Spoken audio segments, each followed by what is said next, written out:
Explorateur saison 2, c'est parti. On a bougé. Vous savez déjà que je suis une grande amoureuse de la nature et de Snapchat. Alors, imaginez-moi pendant tout le trajet de Ouara à Boromo, entre paysages magnifiques et stories à n'en plus finir.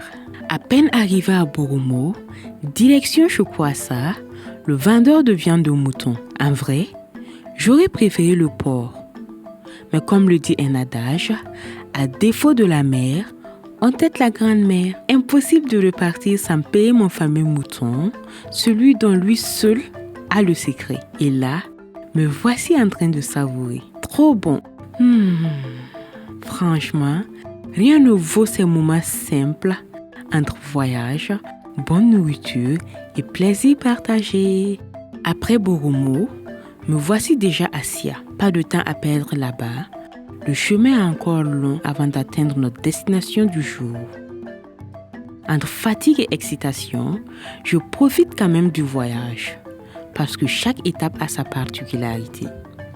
Allez, on continue l'aventure.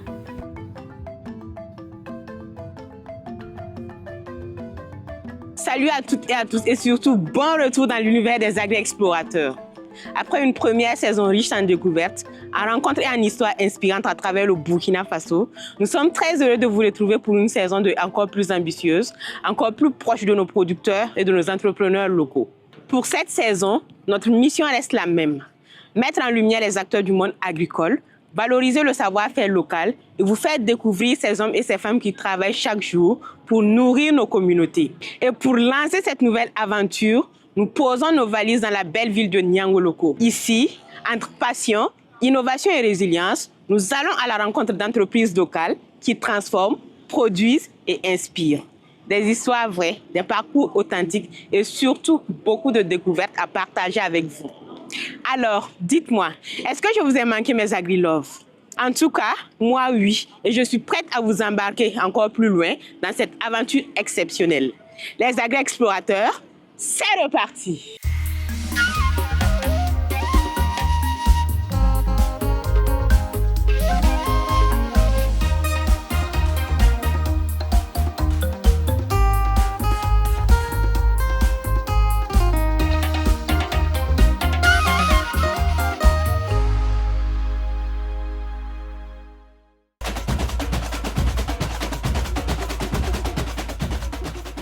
Les agri-explorateurs vous amènent à la découverte d'un homme dont le parcours force le respect. Passionné de la nature depuis son plus jeune âge, il a connu des débuts prometteurs, mais aussi des moments difficiles, marqués par l'abandon de sa première ferme à cause de l'insécurité. Mais comme on le dit souvent, les vrais passionnés n'abandonnent jamais. Allons à la découverte de Soumalo Diallo.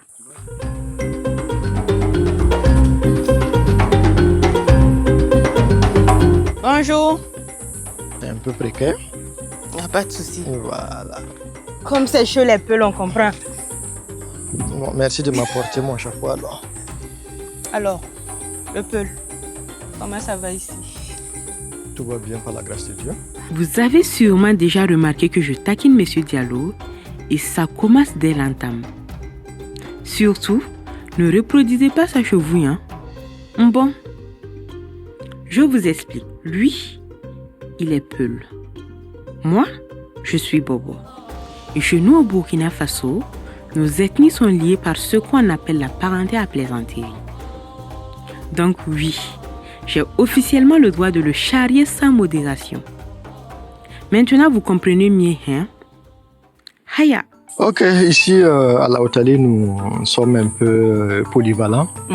Voilà, nous faisons un peu l'élevage des petits et des gros ruminants, ainsi que de la volaille aussi. Ok. Voilà. Donc, parlant de volaille, bon, ici, j'ai juste deux dennes qui sont en train de couver. Voilà. Là, de l'autre côté aussi, il y a une denne aussi qui est en train de couver. D'accord. Voilà. Ici, c'est un peu les poulets. Les poulets. Voilà. On a eu ces temps-ci la visite d'un étranger qui a diminué un peu nos pensionnaires.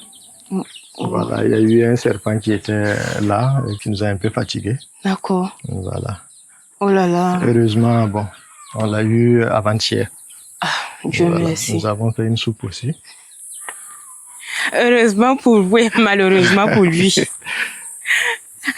Donc, voici, nous faisons également les brebis locaux, les chèvres aussi, et puis nous avons les chèvres rousses de Maradi. D'accord. Voilà. Les dindons aussi qui sont là. Alors, mon petit Peul, Oui. d'où est né, on va dire, cette passion, on va dire, cet amour-là pour la nature, les animaux, tout ça. L'agriculture, grand A, on va dire. D'abord, c'est déjà un rêve depuis tout petit. J'adore même la nature en tant que telle. D'accord. Voilà. Donc, depuis le bas âge, j'ai rêvé également, voilà, de vivre d'abord en pleine nature, voilà, avec tout ce qu'il y a comme accompagnant. D'accord. On continue la visite. Donc, on va aller un peu au niveau des bœufs. Ça m'aurait étonné qu'on n'ait pas de bœufs ici. Ça, c'est le minimum quand même. J'espère qu'on a le lait aussi. Et il faut que je valorise le Nord Diallo. La base. D'abord, le lait, ça viendra avec le temps. D'accord. Voilà. Eux, ils sont des nouveaux pensionnaires.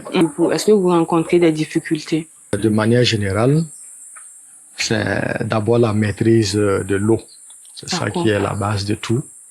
Déjà, ces choses faites, on a un forage au sein, voilà, qui n'a pas été facile à mettre en place. Voilà, mais Dieu merci, avec l'accord de Dieu, ça va. Et quand vous faites rentrer des nouveaux pensionnaires comme ça, il faut les traiter. Donc, on voit que maintenant, la tendance est d'associer justement en fait, l'élevage à l'agriculture. Quel avantage de combiner les deux? Ce qui explique cela, c'est que quand vous les combinez, rien ne se perd. Vous voyez les bouses, voilà, qui servent d'engrais déjà au jardinage. Là, si on le fait passer par le biodigesteur, il devient un engrais naturel. D'accord. Plus puissant que l'engrais chimique, voilà, qui est fabriqué. Et c'est sans conséquence sur la santé. La santé. On va dire. Voilà. Comment étaient les débuts de Monsieur Diallo? Quand j'ai acquis cette parcelle de terre, elle était vraiment nue. Il fallait diminuer un peu les arbres. Il fallait l'amender d'engrais pour lui donner une certaine fertilité. Nous cultivons en saison pluvieuse du maïs. D'accord. Voilà. Donc, c'est un truc de presque 6 hectares. Donc, c'est pas facile de pouvoir s'occuper de tout. Nous avons juste enlevé une petite partie de 2 hectares presque pour en faire du jardinage. Il n'y a pas d'homme de confiance. Donc, nous sommes fonctionnaires. Donc, on n'est pas la main libre pour, voilà. Là-dessus à 100%. À 100%. Donc, ce qui fait que, voilà, tu vas venir, tu vas dire, il faut faire ça. Tu reviens trouver qu'on n'a pas fait.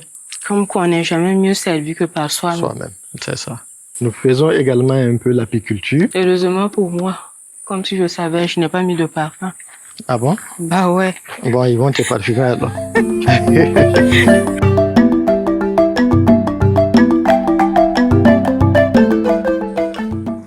Et qu'est-ce que vous faites? Alors donc là, nous sommes en train de faire de la pépinière de piment. De piment, ok. Voilà, la variété Bixon. Voilà, c'est l'une des meilleures variétés aussi de piment. Voilà, donc il faut dire qu'il y a plusieurs manières de faire la pépinière. Donc il y a la pépinière en pleine terre, c'est-à-dire directement sur la surface de la terre. Et là aussi, il y a la pépinière sous alvéole. D'accord. Voilà, c'est ce que nous sommes en train de faire. Donc là, c'est l'alvéole. Et ça, c'est le substrat, le terreau, qui remplace en quelque sorte la terre. Alors, mes agrinautes, sinon que là, je suis en train de donner un coup de main au petit Peul là, parce que si je ne l'aide pas, c'est sûr qu'on ne va pas quitter ici aujourd'hui.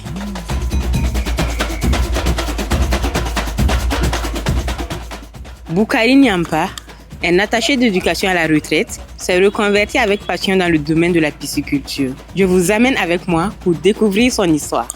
On y va. Monsieur Nyampa. Bonne arrivée, Patricia. Merci, bonjour. Oui. Comment allez-vous? Ça va. Les gens de Nyangologo vont bien, Sans problème. Je vais juste vous présenter le processus de mon travail. D'accord. Si ça vous intéresse. Bien sûr. C'est Ok. pour ça qu'on a quitté Ouaga pour venir ici. Ok, donc on va commencer dès le début. D'accord. Voilà. Je vous suis alors. Venez. Tiens. Venez avec moi pour découvrir. On y va. Comme vous savez, le manque de moyens, ça fait obligé à utiliser les moyens qu'on a. D'accord. On utilise notre maison Pharma Ok. comme centre d'incubation. Donc, j'ai transformé la salle à manger en salle d'incubation. Voilà. Comme vous pouvez le constater, c'est la salle d'incubation. C'est là où tout commence. D'accord. Cette machine-là, c'est un incubateur des œufs de tilapia. On place les œufs ici. Et après l'éclosion, les larves sortent ici. Ok. Voilà. Si vous voyez qu'il n'y a pas de poisson actuellement, nous avons terminé un cycle. D'accord. Et nous irons voir ça là-bas. Ok. C'est ce soir même, on a tout nettoyé pour redémarrer un second cycle. Voilà pourquoi tout est propre, il n'y a pas de... Il n'y a pas d'activité pour le moment.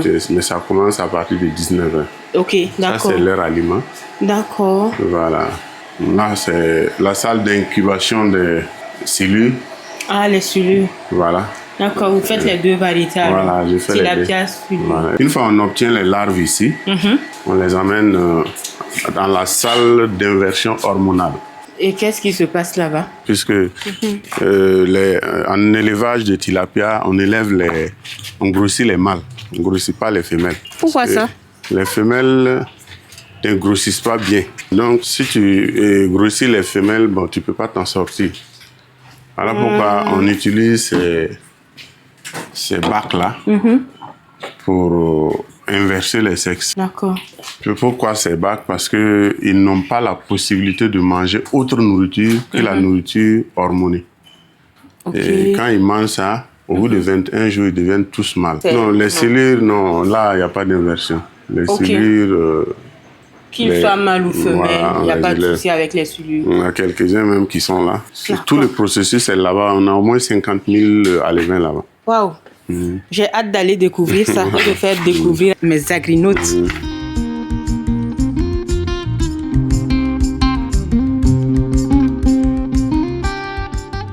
Patricia. Oui. Comme je te disais à la maison, c'est le site qui est là. D'accord. Voilà. Après tout le processus, on vient les mûrir en quelque sorte ici. Ok. Pour que les pisciculteurs viennent enlever. Afin de convoyer ça vers les sites de pisciculture dans les cages flottantes. Alors, Monsieur Nyamba, d'où est née en fait l'idée ou du moins la passion pour la pisciculture? Chez nous, au village à Titao, il y avait un barrage. Dès mon enfance, j'étais comme un pêcheur. Voilà, manuellement, on attrapait les poissons. Donc, c'est une passion qui est restée. Dès que j'ai eu le travail, j'ai pensé à faire ça à ma retraite. Mais je ne savais pas comment allait se faire la pisciculture, comme j'étais petit. Donc, je suis allé souscrire à une assurance de 10 000 pendant 30 ans. Wow. C'est après les 30 ans, je suis allé récupérer ce que j'ai eu là-bas pour commencer mon investissement. Et comment étaient vos débuts dans ce domaine-là? Bon, je peux dire très difficile. Au début, pour moi, j'étais tellement passionné par l'activité que j'ai construit les bassins, j'ai mis l'eau. Maintenant, bon, il n'y a pas de poissons. Je ne sais pas où trouver les poissons. J'ai fouillé partout, il n'y en a pas. Même à Ouagadougou, je vous assure. Même à Bouaké, il n'y en avait pas. En 2017, là. Il fallait maintenant aller dans les barrages, prendre les plus petits pour essayer de les élever. Bon. Mais je vous assure que ça, j'ai eu 1000 alevins et j'ai mis plus de 1 500 000 dedans et je n'ai même pas obtenu même 100 000 dedans.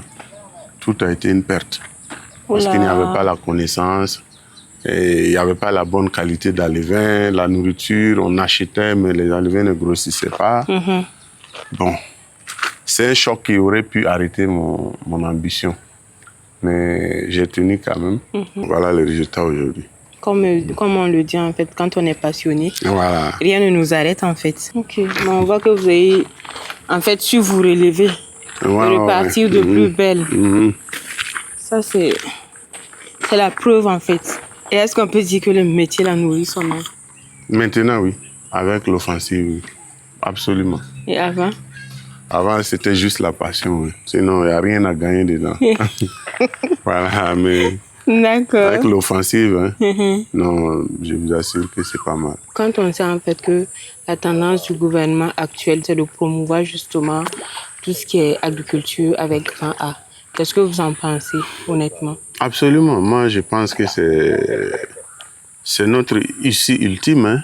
Moi, j'avais développé ma technique pour attraper le poisson sans utiliser des filets.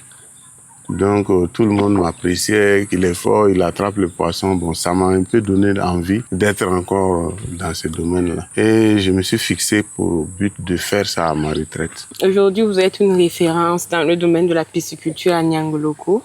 Et au-delà, je peux dire. Je suis le président de l'Union régionale de tous les producteurs de poissons de la région des Tanouia. C'est une fierté que le domaine dans lequel tu as commencé, les gens te voyaient comme un fou. Il élève du poisson chez lui, et celui-là, il se porte bien. Qui a déjà vu ça? Aujourd'hui, je vois tout le monde courir vers le poisson, tu vois. Ça fait un peu plaisir, hein.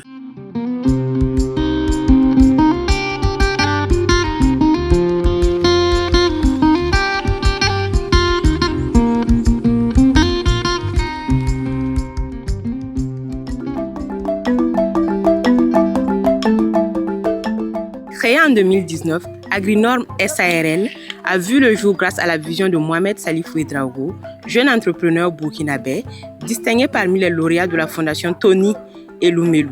Porté par une subvention de $5,000 obtenue après une formation, il lance ses activités avec un site loué et 2 machines à sécher, amorçant ainsi la transformation de mangue.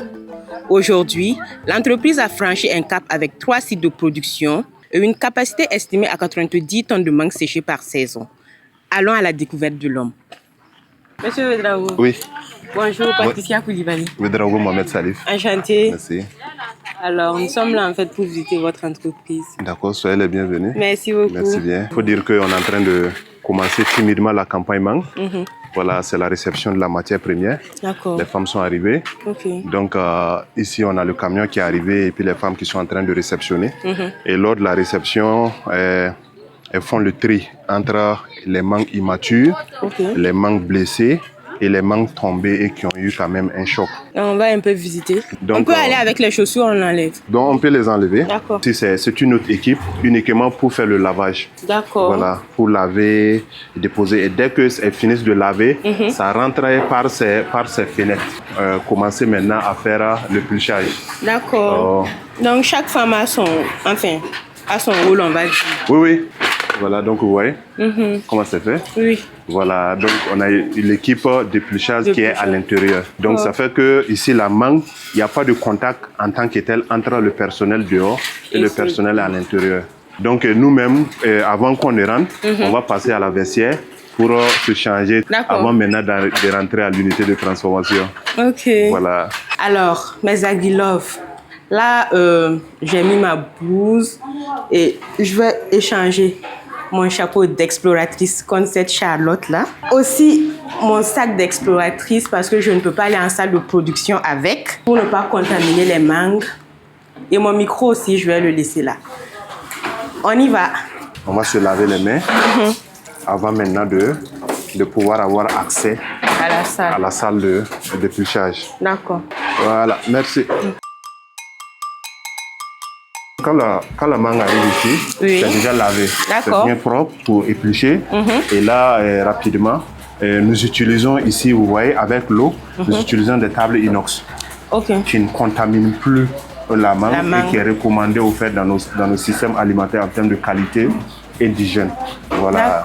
Donc, comme vous êtes déjà là, vous allez prendre une éplucheuse. Ici, nous avons opté pour des éplucheuses multifonctions. Donc, d'abord, on a le couteau qui est là, qui permet d'avoir au fait une entrée d'épluchage. J'enlève là. Voilà, vous enlevez juste la tête. Donc, on fait le séchage de mangue avec des mangues qui ne sont pas bien mûres, c'est ça? Oui, parce que quand c'est bien mûr, on ne peut pas avoir les colorations qu'on veut. Et en plus de ça, comme ça doit être manipulé dans plusieurs sections, quand c'est trop mûr, ça devient pâteux et arrivé au niveau des séchoirs, ce n'est plus en tout cas apte à être séché. Nous faisons uniquement et essentiellement que de la mangue bio certifiée. Monsieur Ouedraogo, oui. Et d'où est née en fait cette passion pour le séchage de mangue? Il faut dire que nous pouvons dire que nous, on est nés dedans. Parce qu'on a trouvé nos parents qui étaient déjà dans la transformation depuis les années 96-97.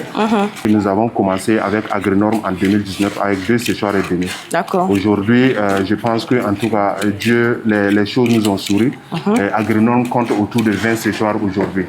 Et emploie plus de 160 à 200 femmes par campagne. Aujourd'hui, on peut estimer vos productions à combien de tonnes, peut-être par saison? Oui, par saison, Agrinorm SARL, nous avons une capacité théorique d'autour de 80 à 90 tonnes de production par saison. La saison dernière, nous avons fait autour de 60 à 70. Une fois qu'on finit de dépulcher, on vient à la section découpe. Donc, vous voyez, quand on finit de découper, rapidement, on vient maintenant dans la section de machinerie. Ce qu'on appelle la salle de séchoir. Ok, ça c'est déjà prêt. La mangue qu'ils ont mis hier, qui est déjà là, donc c'est déjà séché. Et maintenant, c'est prêt maintenant à sortir pour aller maintenant en salle de produits finis. Il y a une équipe qui est là aussi pour enlever, sous le contrôle bien sûr des permutateurs, pour enlever afin maintenant d'entrer maintenant dans la salle de conditionnement. Voilà. Ok.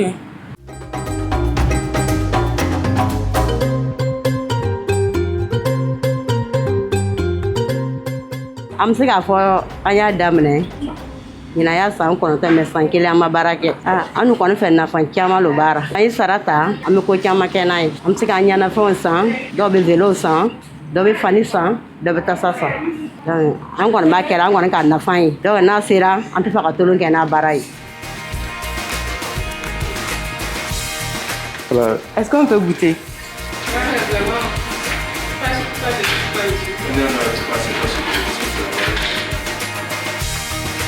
Après cette visite chez Agrinorm SARL, on peut le dire. Ici, la mangue ne finit pas en jus, elle finit en success story. D'un simple départ avec 2 séchoirs, l'entreprise a su prendre le goût de la croissance pour devenir un acteur qui pèse dans la transformation. Comme quoi, avec un peu de soleil, beaucoup de travail et une bonne dose d'ambition, même une mangue peut viser le sommet. On continue toujours notre exploration à Niangologo. Quand la mobilité devient opportunité, de Tiefora au barrage de Niangologo, Sirima a su transformer un champ en source de vie et de débouchés pour sa communauté. Ici, c'est mon site. Je me débrouille un peu ici dans le maraîchage. D'où est partie cette passion pour la maraîchiculture? La passion est née après avoir visité le site d'un doyen depuis que j'étais étudiant à Ouaga. C'est après ça, quand j'ai eu mon concours, j'ai essayé de faire ça étant au premier poste à Tiefora pendant l'hivernage. Et en 2020, quand je suis rentré ici, j'ai commencé dans les petits bidons dans ma cour. Du hors-sol, c'est ça? Du hors-sol que je faisais. Voilà, vous voyez ces sacs-là, c'était installé dans la cour. D'accord. Voilà, je produisais de la tomate dans la cour. Là. Présentement, j'étais obligé, pour élargir le coin, j'ai demandé un site au barrage. C'est là-bas que j'ai produit la tomate, je peux dire un quart d'hectare. Actuellement, avec le curage, on nous a dit d'arrêter les activités. Avec les pépinières qui sont là, je suis obligé de me rabattre ici et j'ai un nouveau site hivernal. Les autres pépinières là vont se retrouver là-bas. Quel type de culture on retrouve en fait au sein de votre champ ou jardin? Ici, dans le jardin, nous avons de la papaye, de la tomate, de l'amarante. Il y a également de la salade. On avait produit ça en quantité même au barrage. Alors, c'est sûr que vous avez rencontré en fait pas mal de difficultés dans ce domaine-là. Est-ce que vous avez quelques anecdotes à partager avec nous? Ici, en tout cas, on ne peut pas faire la maraîchiculture sans rencontrer en tout cas quelques difficultés. Moi, mon premier souci reste toujours l'eau. Non, le reste, j'ai appris vraiment dans la douleur. Les pertes enregistrées à cause des maladies liées aussi au changement climatique, ça m'a permis aussi d'arriver à corriger certaines choses, voilà, éviter certaines maladies, voilà, au niveau des productions. Mais la question d'eau limite ma production. Est-ce qu'on peut dire que le métier la nourrit en quelque sorte en fait son homme? Je dois dire que ça me nourrit et ça arrive à me prendre en charge, y compris la famille. Aujourd'hui, si je dis que je suis stagiaire, je suis à Banfora, je fais la navette chaque jour pour rejoindre Nyangologo, ce n'est pas avec mon salaire. Il faut le dire, ce n'est pas avec mon salaire. C'est grâce à ces pieds que vous voyez qui produisaient très bien même.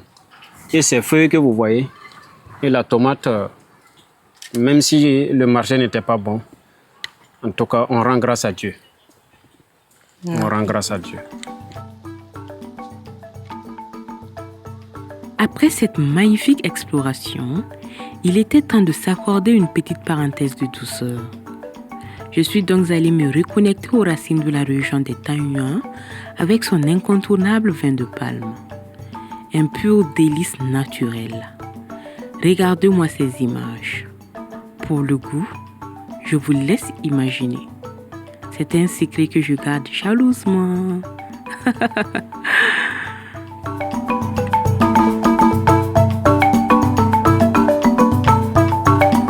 Nyangologo, ce n'est pas seulement une ville de passage. C'est une terre où l'agriculture fait vivre, nourrir et créer des opportunités. Ici, des hommes et des femmes travaillent chaque jour pour construire un avenir meilleur grâce à la terre. Les agri-explorateurs terminent ce premier épisode avec une conviction simple. Nyangologo a beaucoup à offrir. Et l'aventure ne fait que commencer. À très bientôt pour l'exploration d'une nouvelle localité plaise à Dieu. D'ici là, prenez grand soin de vous, mes agri-loves. Et au revoir. Fiou.